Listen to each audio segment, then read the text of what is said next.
Hi there. Growing up, I've always had this dream at the back of my mind to become a YouTuber one day as a full-time job. And believe it or not, in today's world, kids these days, one of the number one job choices they have when growing up is they want to become a YouTuber one day, which kind of blows my mind. And now that I'm actually adulting and working full-time, I realize I actually have the ability to make this happen as my full-time job. And really, it doesn't really make sense when you think about it at first, like what is a YouTuber? How do you make this a full-time job?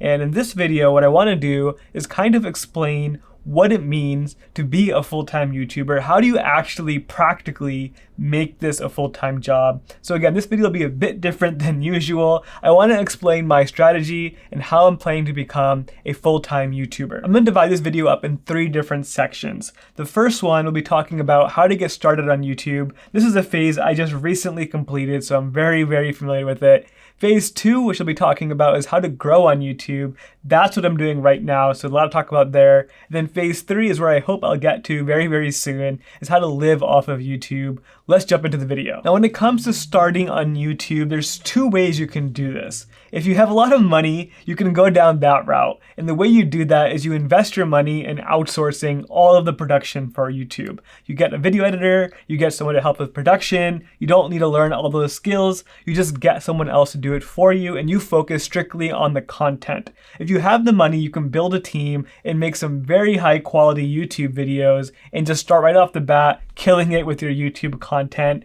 That requires a lot of money though. The way I did it, the other route you can take is instead of investing your money, you invest your time. To be a YouTuber, you have to be a generalist. You can't just go in with only one set of skills. So what I mean by that is if you're really good at video editing, that is not enough to be a good YouTuber. If you're really good at cameras and photography, that is also not enough to be a good YouTuber. Being a YouTuber involves so many different skills. You have to have the mindset and the ability to do multiple different jobs. And the different jobs that are involved are things like writing, video editing, video production. You also have things like social media marketing. You have to do a lot of research. You have to do community management. There is just so much involved with being a YouTuber, and you have to be willing to learn all of these different skills if you want to be a YouTuber by yourself when starting out. So the way I did it is I've always had a passion for video work that really helped me out. For the first several years, I was just making YouTube videos for fun. But in 2020, last year, I really doubled down. I started making a video every single week, and that quickly turned into 2 videos every single week. And I'm really committed to that right now. And so far, that strategy has worked really well for me. My focus is on quantity over quality. Especially when starting out, the goal is just to get a bunch of content out there. You're not going to know what your niche is yet. You really can't decide that when starting out. You kind of have to discover your niche over time. That is how I started. I spent all of 2020 and the first half of 2021 really just doing this, putting a bunch of content out there for the world to see and just seeing what works for me and what works for my audience. Now this brings me to phase 2 of the YouTube journey, and that is simply growing on YouTube. Once you get in the habit of producing content and just figuring out what works for you and learning all the skills, you really have to shift your mindset from just making content to actually growing your channel in a meaningful way. To make money on the internet, what it really comes down to is having an audience of people who are interested in you and the work that you're putting out there. Without that, you aren't going to really get anywhere on the internet. You need to have people interested in what you have to say.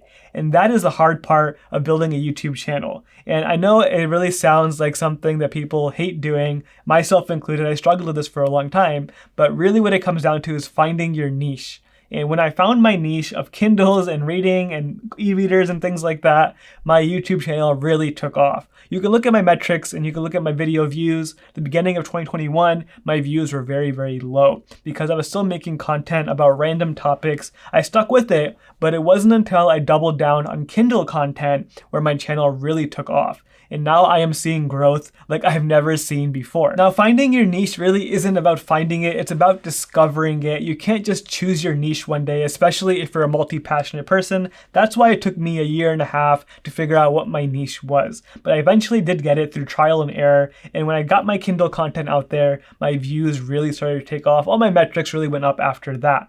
And the reason why you have to do this is because later on in your YouTube journey, you really want to be able to sell something without having to sell anything. When you have an audience of people who are super interested in a very specific topic that you're also passionate about, it becomes so much easier to sell products and services. A mistake I often see people do is they start selling something when they have no one to sell it to. And that's really when you get into the problems of trying to market things on social media with no responses, and that can be very demoralizing. But when you already have an audience of people, it doesn't matter the size of the audience. Even if you have only 10 to 100 people who are super engaged in your work, if you start selling something that you know they're gonna love, it's so much easier to make money in that way. But more importantly than that, putting the money aside, you're also building a community. And what I'm finding so rewarding right now is all the YouTube comments I'm getting on my videos, just meeting other people who are super passionate about the same things I am.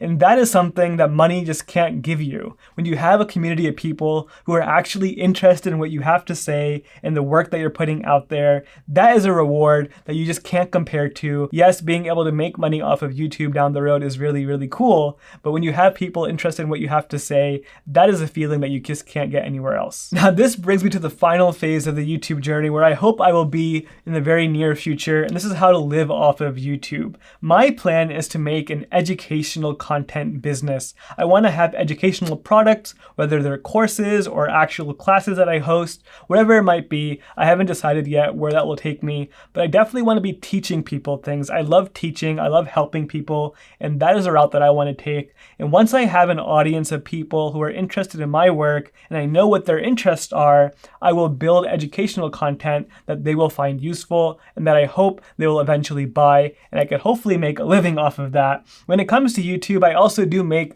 monthly AdSense on my videos, and most people think that's where most of the money comes from, but in reality, that's only a small fraction of the monthly income. You have to have other revenue sources, and the way that I want to do it is having an educational content business. I am still very early on in the planning for all of this. I have a lot more to go. I'm only a small YouTuber right now, but really what it comes down to is being a full-time YouTuber is not just being a YouTuber. You have to be an online entrepreneur. You're building an online business. The title of YouTuber is kind of misleading because it just kind of seems like you're doing YouTube only, but you're doing a lot more than that. To be a full-time YouTuber, you have to have other ventures that you're pursuing outside of YouTube and using your YouTube platform to promote them as well. So to recap here, phase 1 is simply starting on YouTube, getting yourself out there. And once you do that, you enter phase 2 of growing your channel in a more meaningful and strategic way. And then eventually you reach phase 3, which is more of a long-term game of building an online business through your YouTube channel. This is something that takes several years to accomplish. I'm only on year 2 right now. I see this taking several more years ahead of me before I'm able to make this into a meaningful business for myself. But that's the game, and I cannot compare this to like a full-time corporate job. I enjoy this kind of work so much more than any other job will ever give me. So it really depends on your personality and what kind of work that you enjoy doing. I hope you found this video helpful. If you enjoyed this video, check out my monthly playlist where I post videos every single month, giving you an update on my YouTube series. I hope you'll find those helpful as well. Thank you so much for watching. I'll see you next time.